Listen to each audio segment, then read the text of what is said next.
നമസ്കാരം.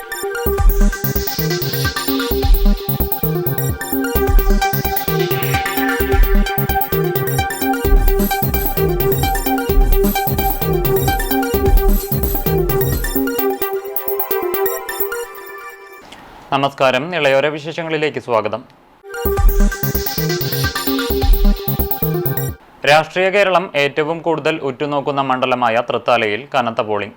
രാവിലെ 7 മണിക്ക് മുമ്പ് തന്നെ മണ്ഡലത്തിലെ മിക്ക ബൂത്തുകളിലും വോട്ടർമാരുടെ നീണ്ട നിര ദൃശ്യമായിരുന്നു. LDF സ്ഥാനാർത്ഥിയായ മന്ത്രി MP രാജേഷും UDF സ്ഥാനാർത്ഥിയും മുൻ തൃത്താല MLAയുമായിരുന്ന VT ബൽറാമും തമ്മിലുള്ള നേർക്കുനേർ പോരാട്ടത്തിനാണ് തൃത്താല മണ്ഡലം സാക്ഷ്യം വഹിക്കുന്നത്.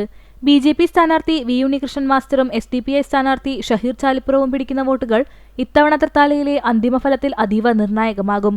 കഴിഞ്ഞ തവണത്തെ ചെറിയ ഭൂരിപക്ഷം കണക്കിലെടുക്കുമ്പോൾ ഈ രണ്ട് പാർട്ടികൾക്കും ലഭിക്കുന്ന ഓരോ വോട്ടും ഇടത് വലത് മുന്നണികളുടെ വിജയസാധ്യതകളെ മാറ്റിമറിക്കാൻ ശേഷിയുള്ളതാണ്. 2.04 ലക്ഷം വോട്ടർമാരാണ് മണ്ഡലത്തിന്റെ ജനവിധി നിർണ്ണയിക്കുന്നത്. മണ്ഡലത്തിലുടനീളമുള്ള 218 പോളിംഗ് ബൂത്തുകളിലും സമാധാനപരമായ അന്തരീക്ഷത്തിലാണ് വോട്ടെടുപ്പ് നടന്നത്. പാലക്കാട് ജില്ലയിലെ പ്രശ്നബാധിത സാധ്യതയുള്ള ബൂത്തുകളുടെ പട്ടികയിൽ തൃത്താലയിലെ ചില കേന്ദ്രങ്ങളും ഉൾപ്പെട്ടിട്ടുണ്ട്. ഇത്തരം ബൂത്തുകളിൽ വെബ്കാസ്റ്റിംഗും കേന്ദ്രസേനയുടെ കർശന നിരീക്ഷണവും ഏർപ്പെടുത്തിയിട്ടുണ്ട്.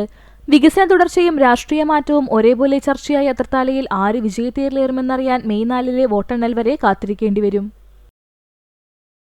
ബൂത്തിലെ ആദ്യ വോട്ടറായി വോട്ട് രേഖപ്പെടുത്തി തൃത്താലയിലെ UDF സ്ഥാനാർത്ഥി VT ബൽറാം. പട്ടിത്തറ പഞ്ചായത്തിലെ 83-ാം നമ്പർ ബൂത്തായ ഒതളൂർ അംഗനവാടിയിലെത്തിയാണ് അദ്ദേഹം വോട്ട് ചെയ്തത്. രാവിലെ 7 മണിക്ക് വോട്ടെടുപ്പ് തുടങ്ങിയ ഉടൻ തന്നെ അദ്ദേഹം ബൂത്തിലെത്തിയിരുന്നു. വോട്ട് രേഖപ്പെടുത്തിയ ശേഷം അദ്ദേഹം തൃത്താലയിൽ വലിയ വിജയപ്രതീക്ഷയുണ്ടെന്ന് പ്രതികരിച്ചു. ഒന്നാമനായി വോട്ട് ചെയ്തു. ഈ പോരാട്ടത്തിൽ ഒന്നാമനായി തന്നെ ഫിനിഷ് ചെയ്യുമെന്ന് അദ്ദേഹം ആത്മവിശ്വാസം പ്രകടിപ്പിച്ചു. കഴിഞ്ഞ തവണത്തെ പരാജയത്തിനു ശേഷം ഇക്കുറി തൃത്താലയിലെ ജനങ്ങൾ തന്നെ കൈവിടില്ലെന്നും മണ്ഡലം UDF തിരിച്ചുപിടിക്കുമെന്നും ബൽറാം കൂട്ടിച്ചേർത്തു. കഴിഞ്ഞ തവണ 3000-ഓളം വോട്ടുകൾക്കാണ് ബൽറാം പരാജയപ്പെട്ടത്. ഇക്കുറി ഭരണവിരുദ്ധ വികാരവും വ്യക്തിപരമായ ബന്ധങ്ങളും തുണയ്ക്കുമെന്നാണ് UDF കണക്കുകൂട്ടുന്നത്. വലിയ വിജയത്തോടെ LDF അധികാരത്തിൽ വരുമെന്ന് തൃത്താല മണ്ഡലം LDF സ്ഥാനാർത്ഥി MP രാജേഷ്. കൈലിയാട് KVUP സ്കൂളിൽ വോട്ട് രേഖപ്പെടുത്തിയ ശേഷം പ്രതികരിക്കുകയായിരുന്നു അദ്ദേഹം. സംശയം എന്താ കാര്യത്തിൽ ഞാൻ ചോദിക്കുന്നത്, കേരളത്തിൽ LDF സർക്കാർ അധികാരത്തിൽ തുടരാതിരിക്കാൻ എന്തെങ്കിലും ഒരു കാരണമുണ്ടോ? അഴിമതിക്കാരായിട്ടുള്ള ഈ UDF-നെ അധികാരം ഏൽപ്പിക്കാൻ സാമാന്യ ബുദ്ധിയുള്ള ഏതെങ്കിലും മലയാളികൾ ചിന്തിക്കുമോ? ഞാൻ ഒറ്റ കാര്യം നിങ്ങൾ ആലോചിച്ചാൽ മതി. ഭരണത്തിന് പുറത്തിരുന്നിട്ടാണ് ഈ അഴിമതി. 10 വർഷത്തെ ആക്രാന്തം എല്ലാം കൂടി ഇവർ കാണിക്കില്ലേ? എന്തായിരിക്കും സ്ഥിതി? ഒലക്കില്ലേ കേരളത്തെ? അതിന് മലയാളി വിട്ടുകൊടുക്കില്ല എന്നുള്ള പൂർണ്ണമായ ആത്മവിശ്വാസം ഞങ്ങൾക്ക്. നിയമസഭാ തിരഞ്ഞെടുപ്പ്. പട്ടാമ്പി മണ്ഡലത്തിൽ മികച്ച പോളിംഗ്. രാവിലെ മുതൽ തന്നെ മിക്ക ബൂത്തുകളിലും വോട്ടർമാരുടെ വലിയ നിര കാണാനായി. പട്ടാമ്പി നിയോജക മണ്ഡലത്തിൽ നിയമസഭാ തെരഞ്ഞെടുപ്പിലേക്കുള്ള പോളിംഗ് പൂർത്തിയായി. ചിലയിടങ്ങളിൽ വൈകുന്നേരം 6 മണിക്ക് ശേഷവും പോളിംഗ് നടക്കുന്നുണ്ട്. രാവിലെ 7 മണിക്ക് തന്നെ പോളിംഗ് ആരംഭിച്ചിരുന്നു. അനിഷ്ട സംഭവങ്ങളൊന്നും എവിടെയും റിപ്പോർട്ട് ചെയ്തിട്ടില്ല. ചിലയിടങ്ങളിൽ വോട്ടിംഗ് മെഷീനുകളിലെ തകരാറുകൾ അല്പനേരം തടസ്സമുണ്ടാക്കിയെങ്കിലും പൊതുവെ സുഗമമായി തന്നെയാണ് പോളിംഗ് നടന്നത്. രാവിലെ സ്ത്രീ വോട്ടർമാർ ഉൾപ്പെടെയുള്ളവരുടെ വലിയ നിര മിക്ക ബൂത്തുകൾക്ക് മുന്നിലും കാണാനായി. 2,10,790 വോട്ടർമാരാണ് പട്ടാമ്പി മണ്ഡലത്തിലുള്ളത്. 222 ബൂത്തുകളായാണ് പോളിംഗ് സജ്ജമാക്കിയിരുന്നത്. 224 പോളിംഗ് സ്റ്റേഷനുകളാണ് ഒരുക്കിയിരുന്നത്. LDF സ്ഥാനാർത്ഥിയായി മുഹമ്മദ് മോസിനും UDF സ്ഥാനാർത്ഥിയായി TP ഷാജിയും NDA സ്ഥാനാർത്ഥിയായി അഡ്വക്കേറ്റ് P മനോജും SDPI സ്ഥാനാർത്ഥിയായി അമീർ അലിയും സ്വതന്ത്ര സ്ഥാനാർത്ഥികളായി MK മുഹമ്മദ് മുഹസിനും ഷാജിമോൻ, ഹാരിസ് ബാബു തുടങ്ങിയവരും മത്സരരംഗത്തുണ്ടായിരുന്നു. 1200 വോട്ടർമാർക്ക് ഒരു ബൂത്ത് എന്ന ക്രമത്തിലാണ് ബൂത്തുകൾ സജ്ജമാക്കിയിരുന്നത്. LDF സ്ഥാനാർത്ഥി മുഹമ്മദ് മോസിൻ കാരക്കാട് AUP സ്കൂളിലെ ബൂത്തിലായിരുന്നു വോട്ട് രേഖപ്പെടുത്തിയത്. ഏറെ നേരം ക്യൂ നിന്നായിരുന്നു മുഹമ്മദ് മോസിൻ വോട്ട് രേഖപ്പെടുത്തിയത്. UDF സ്ഥാനാർത്ഥി TP ഷാജി പട്ടാമ്പി ഗവൺമെന്റ് കോളേജിലെ ബൂത്തിലായിരുന്നു വോട്ട് രേഖപ്പെടുത്തിയത്.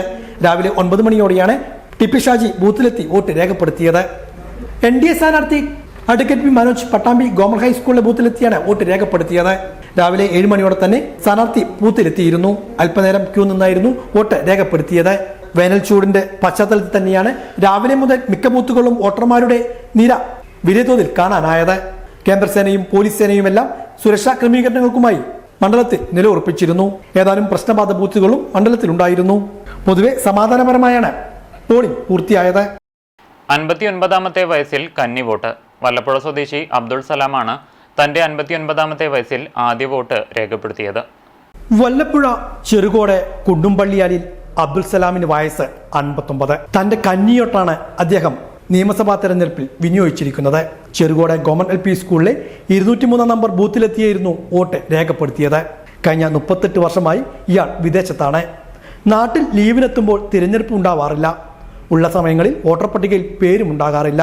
അതുകൊണ്ട് തന്നെ ഇന്നേ വരെ അബ്ദുൽ സലാമിനെ വോട്ട് ചെയ്യാനായില്ല. ഇത്തവണയാണ് വോട്ടർ പട്ടികയിൽ പേർ ചേർത്തത്. തുടർന്നായിരുന്നു വിദേശത്തു നിന്നും ലീവിലെത്തിയത്.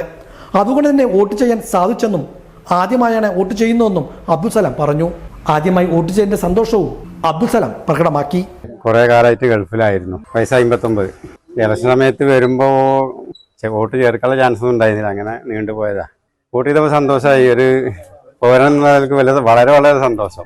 ഒരു ഘടകം അതുകൊണ്ട്, പിന്നെ ഒരു ഇന്ത്യക്കാരനുള്ള നമ്മൾ അറിയപ്പെടണ്ടേ, അതുകൊണ്ടാണ്. ആദ്യമായി വോട്ട് ചെയ്യാനെത്തുന്ന അബ്ദുൽ സലാമിന് സുഹൃത്തുക്കളുടെയെല്ലാം പിന്തുണയും ലഭിച്ചു. ഉച്ചയ്ക്ക് ശേഷം ബൂത്തിലെത്തിയായിരുന്നു വോട്ട് രേഖപ്പെടുത്തിയത്. ഷൂട്ടിംഗ് തിരക്കിനിടയിലും നാട്ടിലെത്തി വോട്ട് ചെയ്ത് സിനിമാ താരം മണികണ്ഠൻ പട്ടാമ്പി.